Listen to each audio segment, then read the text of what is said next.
Okay, Judas agrees to betray Jesus. The festival of unleavened bread, which is also called Passover, was approaching. The leading priests and teachers of religious law were plotting how to kill Jesus, but they were afraid of the people's reaction. Then Satan entered into Judas Iscariot, I think that's how you say that, who was one of the 12 disciples, and he went to the leading priests and captains of the temple guard to discuss the best way to betray Jesus to them. They were delighted, and they promised to give him money. So he agreed and began looking for an opportunity to betray Jesus so they could arrest him when the crowds weren't around. The Last Supper. Now the festival of unleavened bread arrived, when the Passover lamb is sacrificed. Jesus sent Peter and John ahead and said, "Go and prepare the Passover meal so we can eat it together." "Where do you want us to prepare it?" they asked him. He replied, "As soon as you enter Jerusalem, a man carrying a pitcher of water will meet you. Follow him.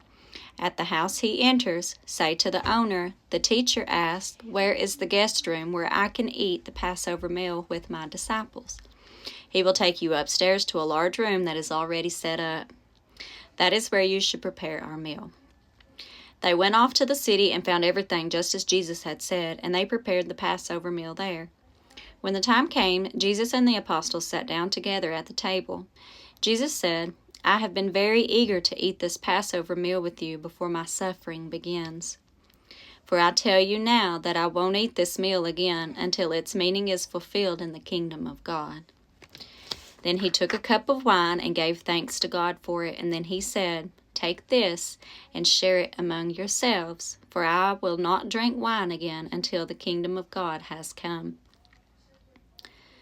He took some bread and gave thanks to God for it. Then he broke it in pieces and gave it to the disciples, saying, "This is my body, which is given for you. Do this in remembrance of me." After supper, he took another cup of wine and said,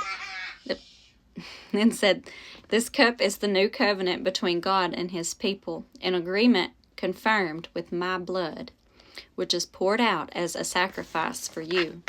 But here at this table, sitting among us as a friend, is the man who will betray me.